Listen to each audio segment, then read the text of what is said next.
کرے سوار اونٹ پہ اپنے غلام کو، پیدل ہی خود چلے جو وہ آقا تلاش کر۔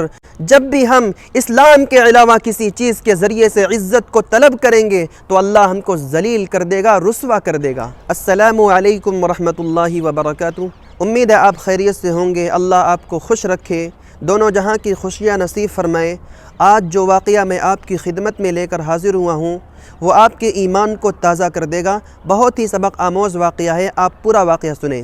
سن 16 ہجری کے اندر اسلامی لشکر کے سپہ سالار حضرت ابو عبیدہ رضی اللہ عنہ شام وغیرہ کو فتح کرتے ہوئے فلسطین تک پہنچ چکے تھے۔ فلسطین کے جو عیسائی تھے انہوں نے بیت المقدس میں اپنے آپ کو قلعہ بند کر لیا اور اسلامی فوج نے پورے قلعہ کو چاروں طرف سے گھیر لیا، محاصرے میں لے لیا۔ تو عیسائیوں کی طرف سے صلح کی پیشکش کی گئی، یہ کہا گیا کہ ہم دونوں صلح کر لیتے ہیں، اور عیسائیوں نے یہ شرط لگائی کہ عہد نامے کی تکمیل حضرت عمر رضی اللہ عنہ خود آ کر فرمائیں گے، یعنی صلح نامے پر حضرت عمر رضی اللہ عنہ کی دستخط ہوگی۔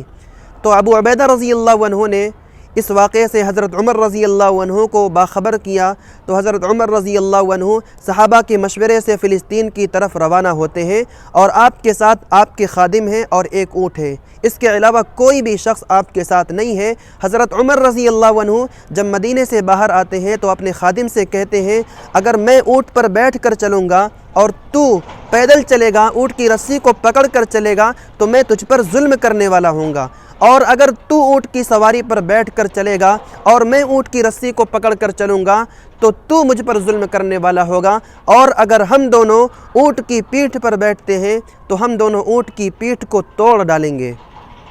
ایسا کیا جائے، راستے کی 3 باریاں مقرر کر لی جائیں، کچھ دور ہم بیٹھ کر چلیں گے اور تو اونٹ کی رسی کو پکڑ کر چلے گا، کچھ دور تو بیٹھ کر چلے گا اور ہم اونٹ کی رسی کو پکڑ کر چلیں گے، اور کچھ دور ہم دونوں پیدل چلیں گے۔ تو اس طرح راستہ طے ہوتا رہا۔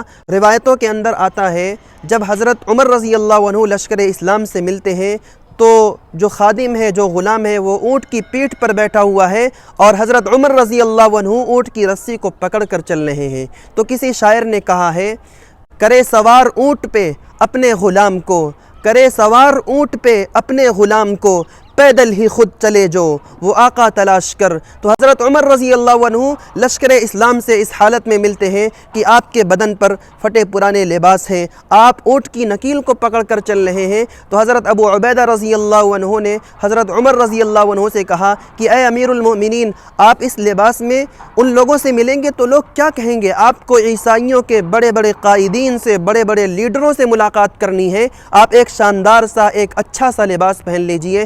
تو حضرت عمر رضی اللہ عنہ نے جو جواب دیا وہ آج بھی تاریخ کے اوراق پر درج ہے۔ حضرت عمر رضی اللہ عنہ نے فرمایا، اے ابو عبیدہ، کاش یہ بات کوئی تمہارے علاوہ کہتا۔ حضرت عمر رضی اللہ عنہ نے کہا، اِنَّا كُنَّا أَذَلَّ قَوْمٍ فَأَعَزَّنَا اللَّهُ بِالْإِسْلَامِ فَمَهْمَا نَطْلُبُ الْعِزَّ بِغَيْرِ مَا أَعَزَّنَا اللَّهُ بِهِ أَذَلَّنَا اللَّهُ۔ ہم ذلیل قوم تھے، اللہ نے اسلام کے ذریعے ہم کو عزت دی، جب بھی ہم اسلام کے علاوہ کسی چیز کے ذریعے سے عزت کو طلب کریں گے تو اللہ ہم کو ذلیل کر دے گا، رسوا کر دے گا۔ حضرت عمر رضی اللہ عنہ نے جو بات فرمائی تھی وہ آج کے دور میں بالکل ثابت ہو رہی ہے۔ ہم لوگ آج کیا کر رہے ہیں؟ اسلام کے علاوہ دوسری چیزوں کے ذریعے سے عزت کو حاصل کرنا چاہتے ہیں، جس کی وجہ سے ہم ذلت اور رسوائی کی غار میں گرتے ہوئے چلے جا رہے ہیں۔ اللہ ہمیں اسلام پر عمل کرنے والا بنائے اور اسلام کے ذریعے سے عزت کو حاصل کرنے والا بنائے، آمین یا رب العالمین۔